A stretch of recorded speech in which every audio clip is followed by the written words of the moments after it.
मैं शमशेर खान, सहाचार्य गणित, राजकीय कन्या महाविद्यालय चौमू। अपन पढ़ रहे हैं अवकलन गणित। और अवकलन गणित में वक्र अनुरेखण में प्राचलिक समीकरणों वाले वक्रों का अनुरेखण। इसमें केस फर्स्ट और केस सेकंड। केस फर्स्ट तो क्या है कि प्राचलिक समीकरण x equal to phi T, Y equal to psi T में t को विलोपित किया जा सकता है। तो t को विलोपित कर कार्तीय रूप x तथा y में समीकरण प्राप्त करते हैं तथा कार्तीय वक्र के अनुरेखण विधि से अनुरेखण करते हैं। और प्राचलिक वक्रों में अपने को जो क्वेश्चन पूछेंगे वो लगभग इसी प्रकार के पूछते हैं कि उनको पहले x और y में समीकरण जो t में जो समीकरण है उनको प्राचलिक रूप में जो समीकरण है उनको x और y के कार्तीय रूप के समीकरणों में बदल लेते हैं और फिर कार्तीय वक्रों के अनुरेखण की विधि से अनुरेखण करते हैं। जैसे x equal to a cos t, y equal to b sin t, ये अपना एक वक्र का समीकरण है। किसमें है? प्राचलिक रूप में। तो t को विलोपित करने पर अपने को क्या मिल जाएगा? x square upon a square plus Y square upon b square is equal to 1। ये किसका समीकरण है? दीर्घवृत्त का समीकरण है। किस रूप में है? कार्तीय रूप में है।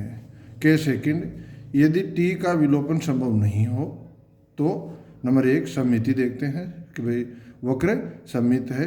किसके परिधि सममित है? तो phi minus T is equal to phi t तथा phi minus T is equal to minus I t, तो अक्ष के परिधि सममित होगा। मतलब ये पहला जो है phi minus T is equal to phi T, अर्थात x equal to phi T जो अपना वक्र में प्राचलिक समीकरण में x equal to phi T है वो क्या है? समफलन है। और psi minus T is equal to minus I T अर्थात y equal to psi T क्या है? विषमफलन है। यदि x वाला समफलन है तो वक्र x के परिधि सममित होगा। Phi minus T is equal to minus phi t तथा psi minus T is equal to psi t, तो वक्र वाई एक्स के परिधि सममित होगा। यदि phi minus T is equal to minus phi t तथा psi minus T is equal to minus I t, तो वक्र ध्रुव के सापेक्ष सममित होगा। मूल बिंदु x इजकल टू 0 तथा y इजकल टू 0 के लिए t का मान ज्ञात करते हैं। तो t का अगर कोई ऐसा मान अपने पास हो जिसके लिए x इजकल टू 0 हो और y इजकल टू 0 हो, तो अपन कहेंगे कि वक्र मूल बिंदु से गुजरता है। तो यदि t के किसी एक मान के लिए x तथा y दोनों शून्य हो तो वक्र मूल बिंदु से गुजरता है। प्रतिच्छेदन, अक्षों पर प्रतिच्छेदन ज्ञात करने के लिए x इजकल टू 0 तथा y इजकल टू 0 रखने पर t के वास्तविक मान प्राप्त होते हों तो वक्र x तथा y को काटता है। मतलब x इजकल टू 0 मतलब x equal to phi T है प्राचलिक समीकरण में। इसका मतलब फाई टी इजकल टू 0 करें और उससे अपन t का मान ज्ञात करें। यदि t का मान वास्तविक प्राप्त होता है और y इजकल टू 0 करने पर भी t का मान वास्तविक मान प्राप्त होता है, अर्थात तो वक्र x तथा y को काटता है।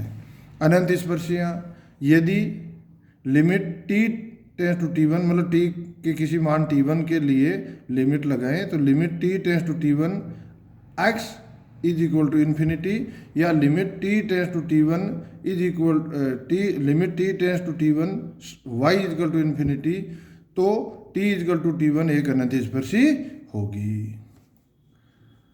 क्षेत्र, x तथा y के काल्पनिक मानों के लिए वक्र का अस्तित्व नहीं होता। x तथा y के काल्पनिक मानों के लिए वक्र का अस्तित्व नहीं होता।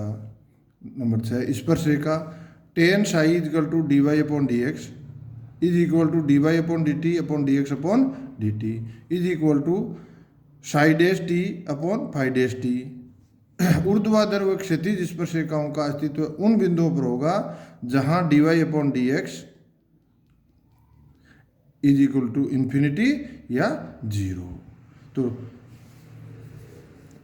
ऊर्ध्वाधर और क्षैतिज स्पर्शरेखाएं अपन देखना चाहें तो ऊर्ध्वाधर व क्षैतिज स्पर्शरेखाएं कब होगी? जब ऐसे बिंदु कहाँ पर होगी? उन बिंदुओं पर होगी जहाँ d Y upon D x, जो d Y upon D x का मान या तो इन्फिनिटी हो या जीरो हो। इसका मान यहाँ मान रखें टी का ऐसा मान जिससे कि d Y upon D x equal to infinity हो जाए या जीरो हो जाए। आकृति, यदि x equal to phi t तथा y equal to psi t समान आवर्तकाल के लिए के आवर्तित फलन हो तो एक आवर्तकाल के लिए वक्र का अनुरेखण करते हैं। जैसे कोस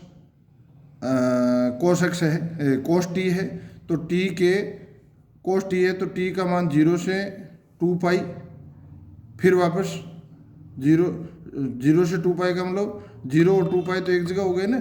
थीटा इजकल टू 0 से 2 पाई, तो आवर्तित रूप से मतलब बार बार वही मान आते रहेंगे। तो अपन क्या करते हैं, एक आवर्तकाल के लिए वक्र का अनुरेखण करते हैं, वही पर्याप्त होता है। अब एक प्रश्न देखते हैं। प्रश्न है निम्न वक्र का अनुरेखण करो। x equal to a cos cube t, y equal to a sine cube t.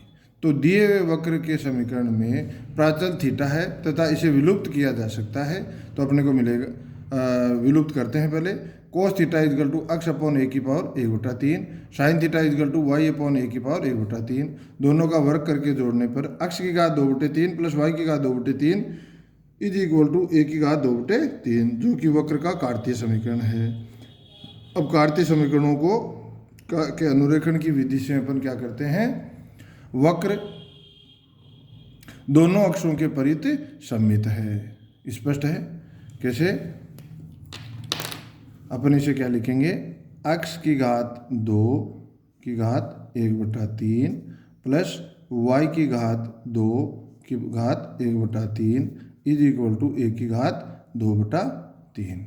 तो x की जगह -x रखें और y की जगह -y रखें तो भी वक्र के समीकरण में कोई परिवर्तन नहीं होता। इसका मतलब ये x तथा y में समफलन है, x तथा y में समफलन है, और x तथा y में समफलन है तो वो दोनों अक्षों के परित सममित होगा। वक्र मूल बिंदु से नहीं गुजरता है क्योंकि वक्र के समीकरण में अचर पद है। यदि वक्र के समीकरण में अचर पद हो तो अपन कहेंगे कि वक्र मूल बिंदु से नहीं गुजरता है। वक्र की कोई अनंत स्पर्शी नहीं है, वक्र की कोई अनंत स्पर्शी नहीं है। मतलब अक्ष का कोई भी मान अपन रख दें तो भी अपन जैसे y इजकल टू ए की घात 2/3 माइनस अक्ष की घात 2/3, तो अक्ष के किसी भी मान के लिए y का मान इन्फिनिटी नहीं होता। तो इस वक्र में वक्र की कोई अनंत स्पर्शी नहीं है, स्पष्ट है। दिया हुआ वक्र अक्षों को a0 एवं -a0 पर एवं y अक्ष को वक्र अक्षों को x अक्ष को a0 एवं -a0 पर एवं y अक्ष को 0a एवं 0 - a पर काटता है। नंबर 5 क्षेत्र, यदि theta is greater than 0 less than π/2 हो तो अक्ष का मान a से 0 की ओर घटता है तथा y का मान 0 से a की ओर बढ़ता है। मतलब अक्ष का मान a से 0 की तरफ, अक्ष का मान मतलब ये मान लिया अपन। तो अपन इस या अक्ष इजकल टू a है, तो अपन ज्यों थीटा का मान π/2 की तरफ चले तो 0 पर तो क्या होगा a, और π/2 पर क्या हो जाएगा 0, π/2 पर 0, और y का मान 0 से a की ओर, तो यहाँ तो 0 है।